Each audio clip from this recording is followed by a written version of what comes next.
Guys, Mayflom here. Today we're going to play with some mixed media fun. To start off with, got some Distress Oxide ink. You could use any color, anything that you want.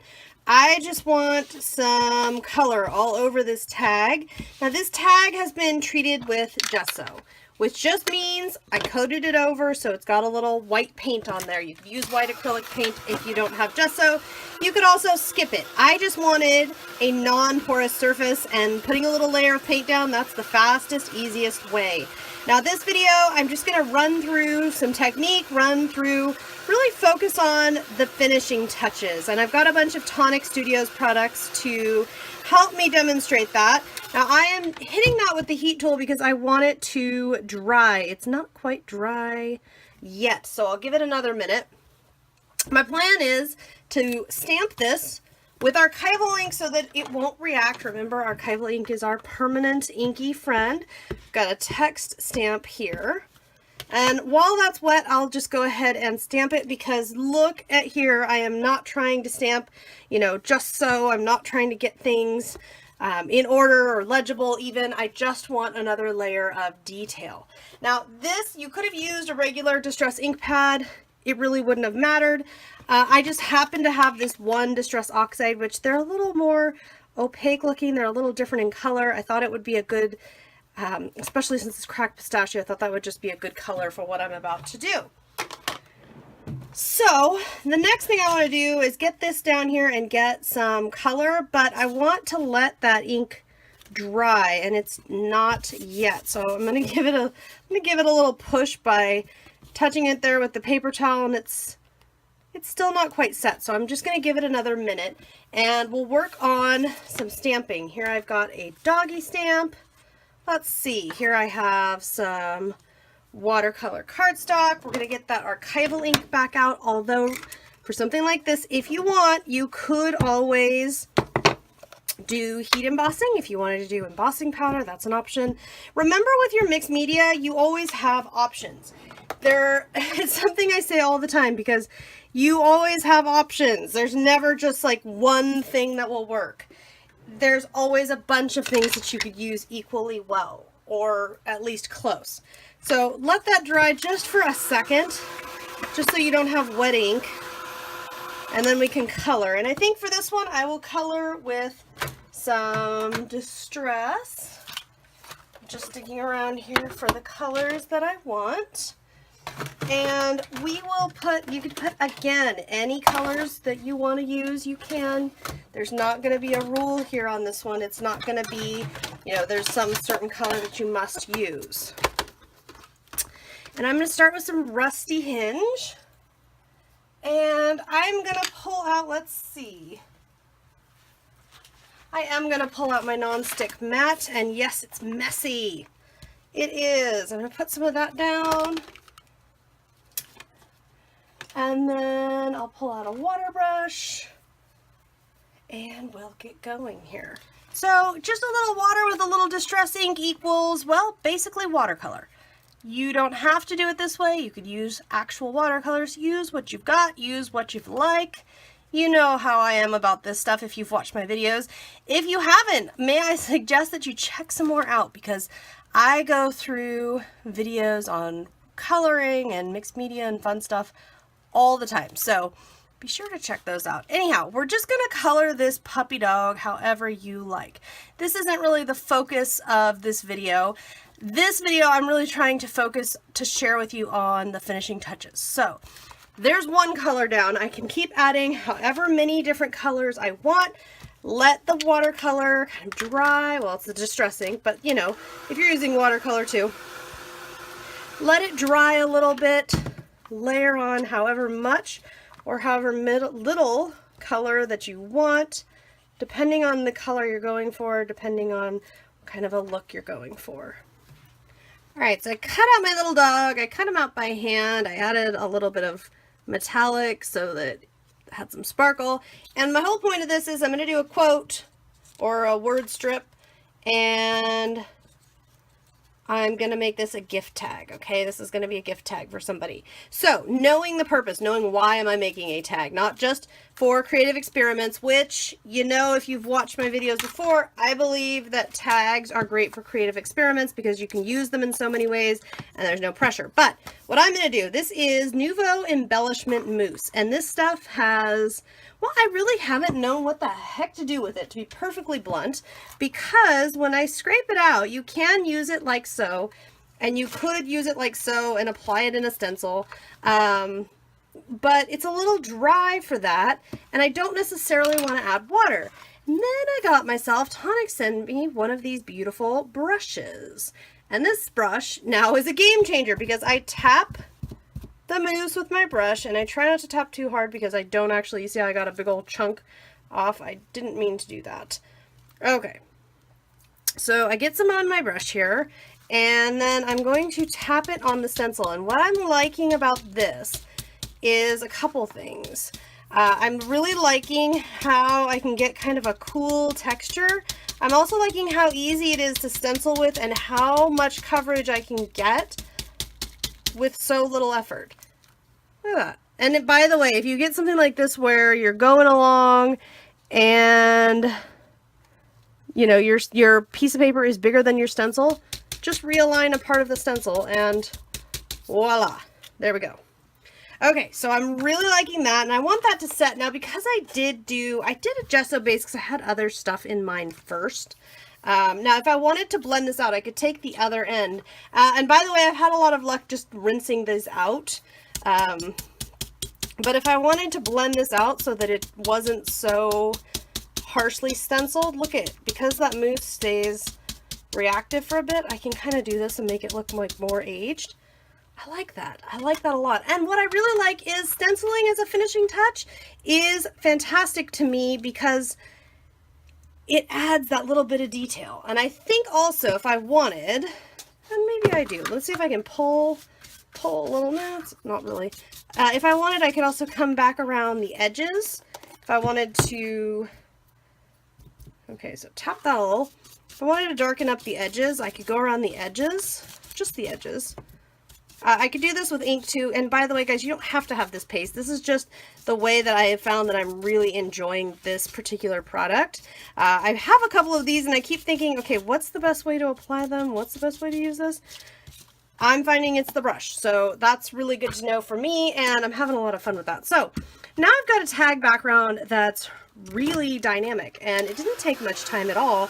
You can see how both the white and the green in the background do still show through. You still get those. I'm heat setting just to get it to be dry. I am, in this instance, I am going to put some clear gel medium or gesso or something of that nature. I'm just kind of looking around to see. Here we go. Here's some transparent gel medium. Clear gesso would work.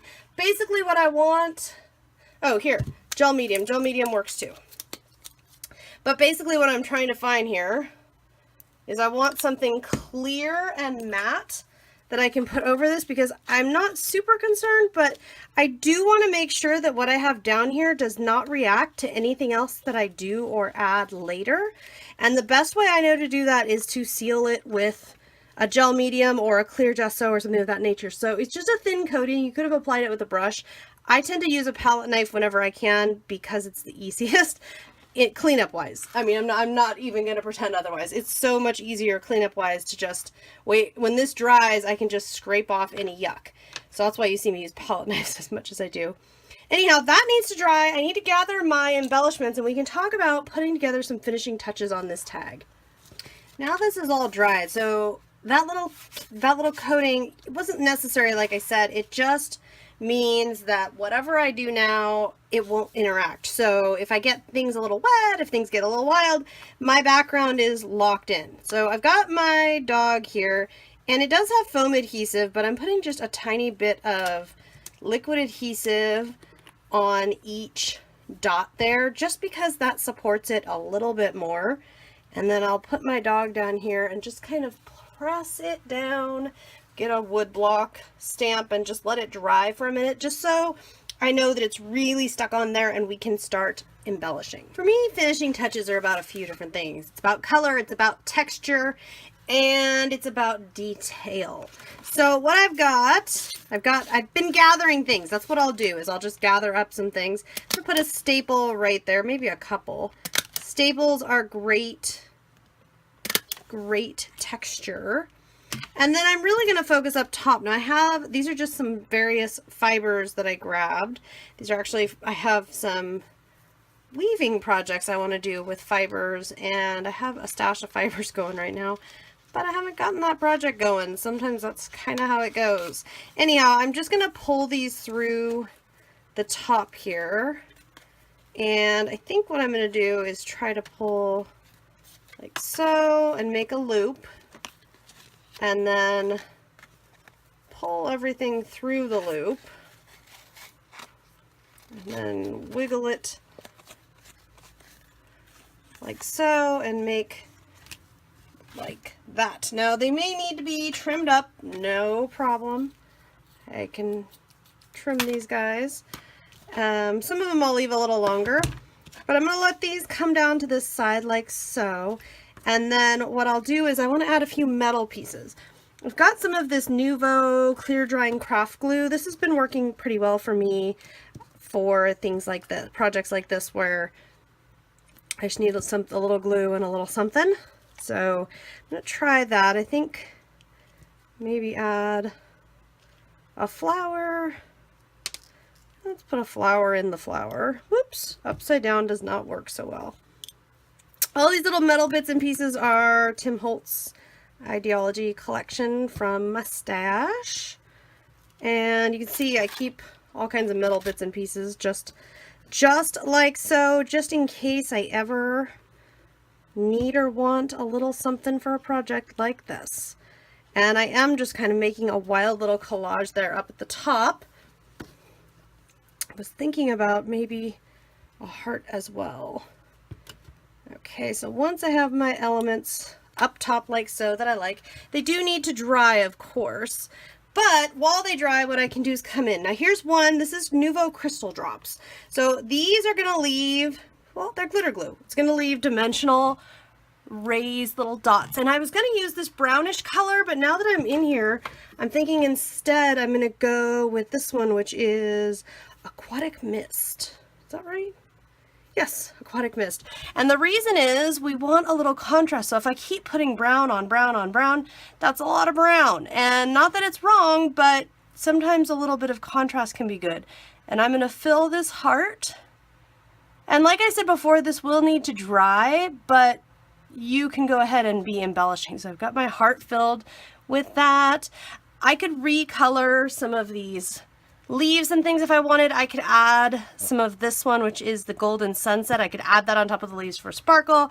You've got options. Do not be shy about using them, you know?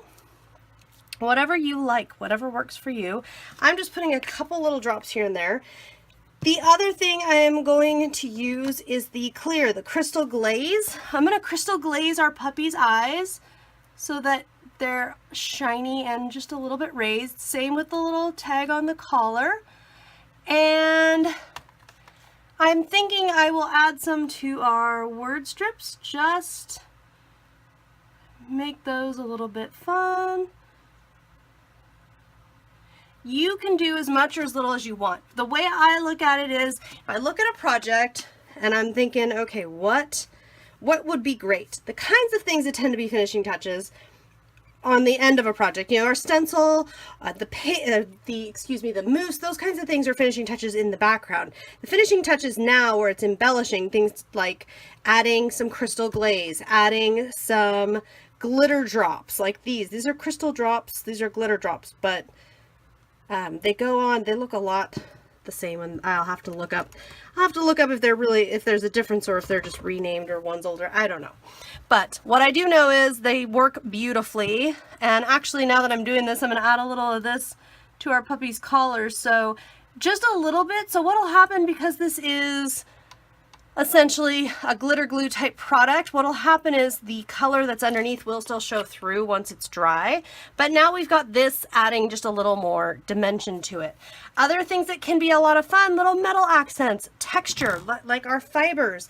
If I want to ensure anything stays exactly as it is fiber-wise, I can staple, I can pull out glue if I want, and throw a little glue down here and then touch the fibers into it. Okay, so I can control quite a bit here to make sure that the fibers end up where I want them. If something goes where I don't want it, I can make adjustments like so.